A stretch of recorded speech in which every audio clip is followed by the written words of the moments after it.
Alright. Assalamualaikum and good evening, everyone. So today we will have an interview session with our guest today, which is Mr. Prasad from Despair the Technology. So everyone say hello to Mr. Prasad. Hello, Mr. Mr. Prasad. Prasad. Hello. Hi Hi. everyone. Alright. So thank you, Mr. Prasad, for accepting our offer to be interviewed with us today. And sorry to interrupt your time today. So, alright, Mr. Prasad. So, before we start the interview, we want to introduce ourselves first. So, we are a student of University Technology Malaysia, and we are from a group of five, consisting of five people, which is the first is myself. My name is Muhammad Iman Hakimi bin Shahrum. Hello, my name is Luqman Ariff. My name is Muhammad Dinie Hazim bin Azali. Hello, my name is Muhammad Imran Hakimi bin Muhammad Shukri.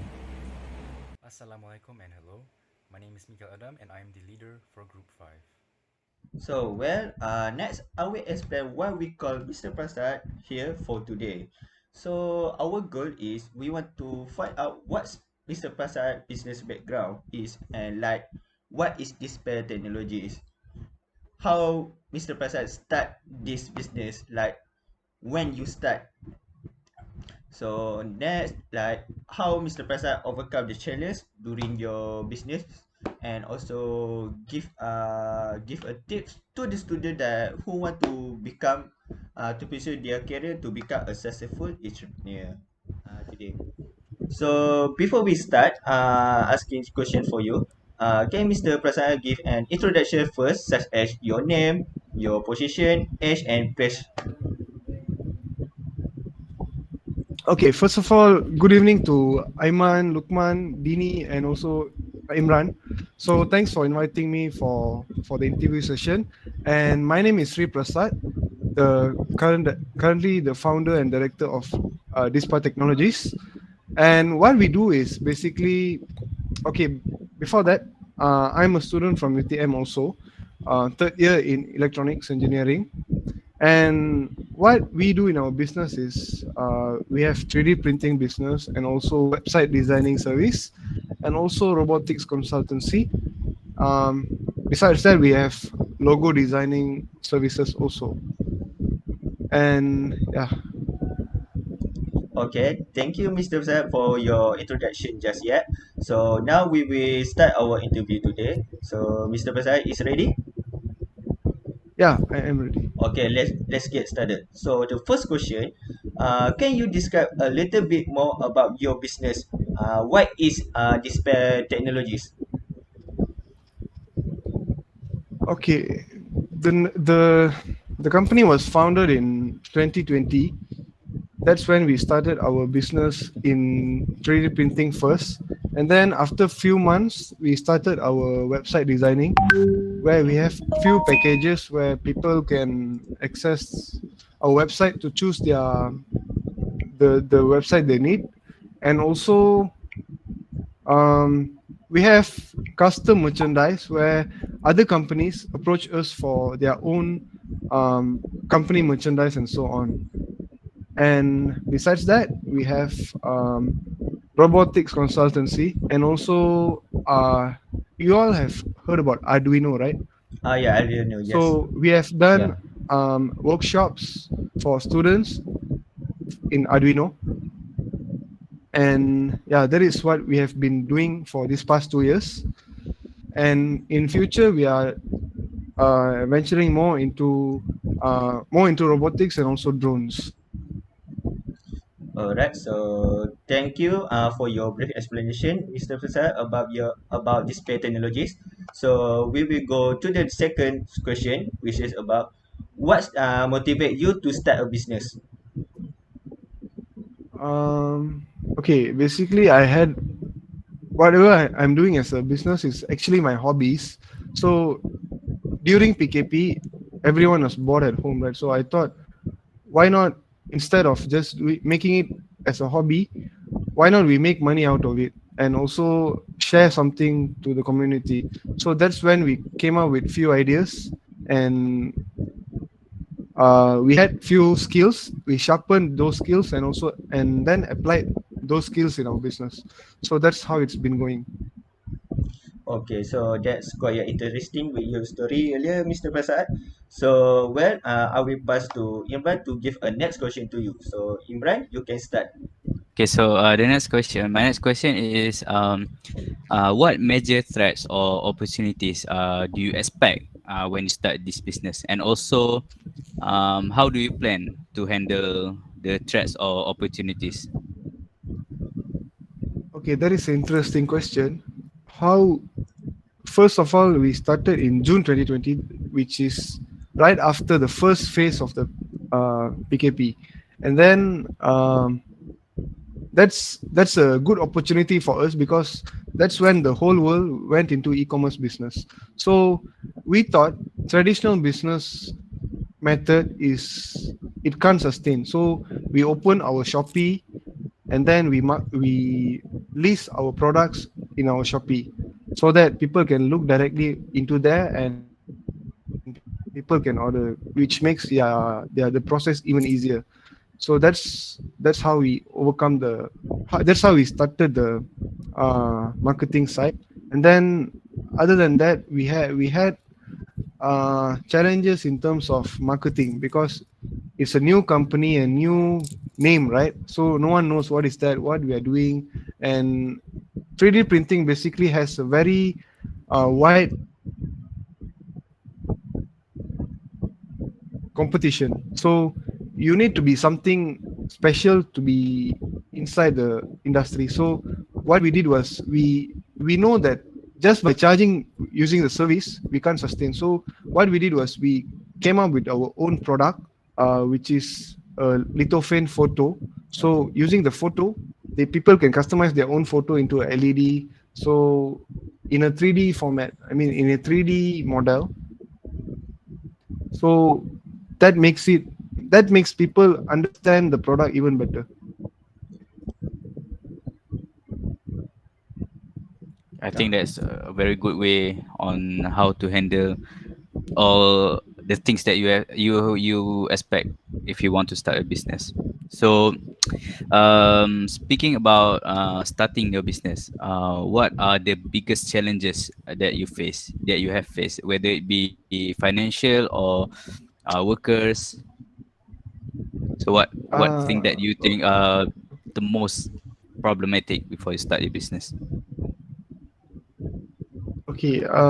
First, when we started, uh, money was an issue, but we didn't make. That's the reason we started really small. So back in my diploma days, we had a club called Research and Innovation Club. So that's when they had their 3D printer.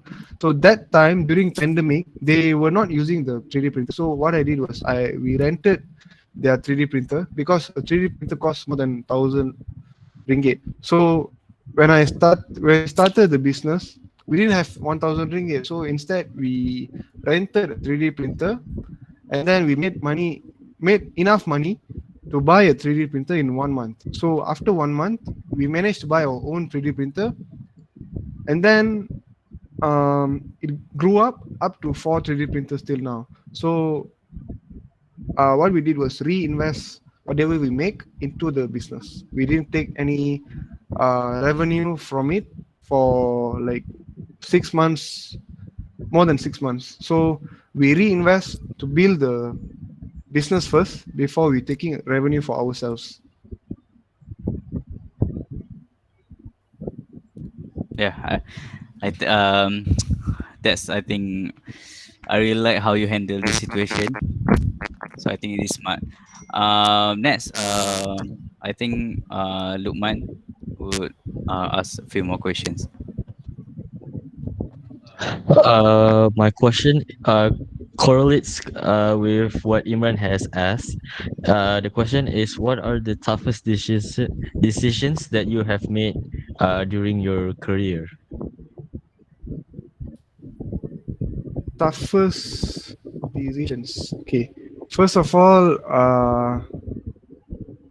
the toughest decision it was to when to exactly start launching our business back in 2020 because we didn't know when pandemic will be ending and so on. So uh, then we just decided let's just start it in as an online platform, and then just go on with what we have. And then once pandemic was over, we could venture and look around for more opportunities around, and that's how we handle the situation.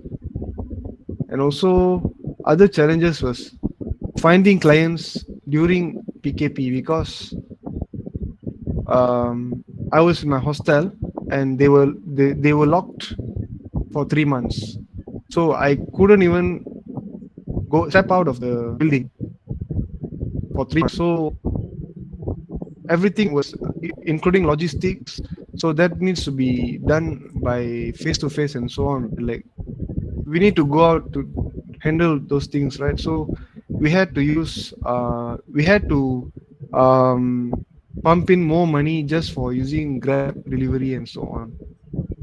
So that was also a challenge during PKP. So for my next question, what are you most passionate about, or what do you like most about your current career? Okay, what I love about my current career is I'm studying electronics, so it is very relating to my application in real life. So um, because I love robotics since secondary school, so that's when I found out my passion was there in that area. And then only in university during my diploma days, I could manage to actually find or apply whatever I liked. So that has been going on till now. That has been continuing till now, and I'm venturing into more stuff that I could learn in this period of time.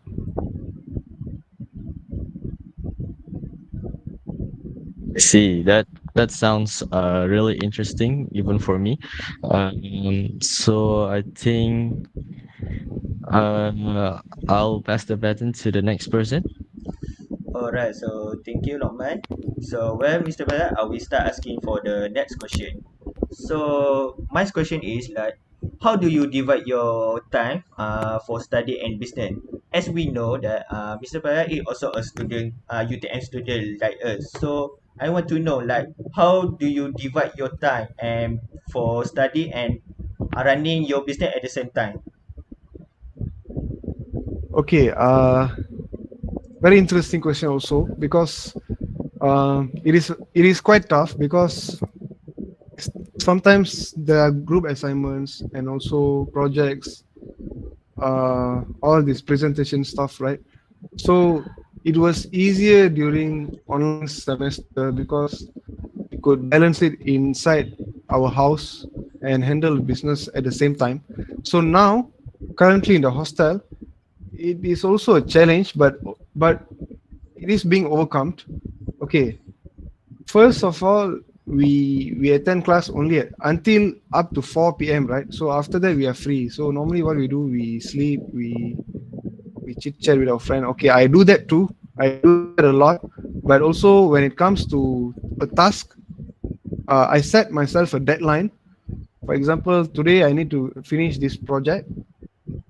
I need to do this task. So I'll make sure that task is done on that specific day.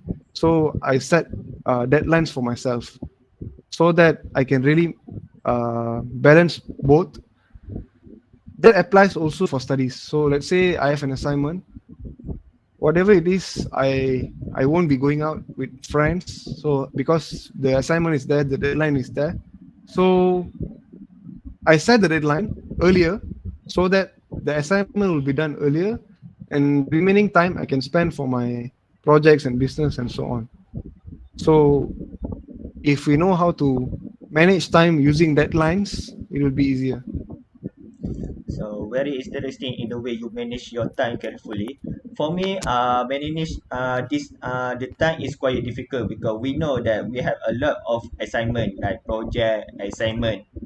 So we also can don't have any time to like want to play with our friend or do some business just like you, Mr. Prasad. So we will go to the next question, which is what is your advice for the student who are still in study right now and that who want to build their career? Okay, I'll answer the question based on in terms of business, starting a business. Okay, based on what I've seen, I'm not a professional business coach or whatever, but what I experienced was, if you want to start a business, do something that very relates to your hobby. Let's say you love to paint, right? So maybe you can start a service like you can paint, like customers can give you a photo and then you can paint and then send it to them, maybe like canvas painting. So it is also a hobby for you, and also your getaway, like it relaxes your mind at the same time and also makes you money. So three in one. So it won't be a pressure for you for handling that kind of business. So let's say you have a hobby in motorbikes, so maybe you can start some business in motorbikes area. So yeah, think in terms of what you really like, what is your passion, what is your hobby, and so on. Alright, so thank you, Mr. Prasad, for your tips. So I will pass to Dini to ask the next question. Okay, so actually I have two questions, but I think the one that I want to ask next is you already answer it because it asks for tips to start a business. So never mind. So I will ask for the last question only. So you as a founder of the Dispa Technologies, you also need workers like workers. So what are the soft skills that you think are the most important for fresh graduates or for a person who want to search for work in order for them to succeed? Okay, the most general skill that everyone need to have in, whether let it be in business or also working life or even students, is communication skills. Because uh, only with proper communication skill, like the way you talk to your boss, the way you talk to your lecturers, and the way you negotiate something is very important, more than your technical skills. Let's say your technical skills are top notch, let's say it's really good, but then you don't know how to communicate with your client. So how are you make him satisfied, and also make convince him to take your service? Or let's say you're doing a presentation in front of your class, and then your slides are perfect, like really memang gempak lah, let's say, right? So but then uh, the way you present is really poor. So that affects your mark, right? Like your lecturer won't be feeling it interesting to look at a presentation. So that's the most important skill that I feel, in my opinion. Okay, thank you for the answers. So that's the last question from us. So I think we have reached the end of our interview session today. So for the last time, I would like to again thank you, Mr. Prasad, for answering the questions. And I believe there are many things that we all can learn from you. And before we end this session, I want to ask everyone to smile for us to take picture together. So everyone ready? Okay, I will take the picture. Okay, ready? One, two, three. Okay, that's all. Alright, thank you everyone. And once again, thank you, Mr. Prasad, for being willing to spend time with us today. And we apologize if we have made a mistake when we running this interview session. So that's all from us. Thank you. But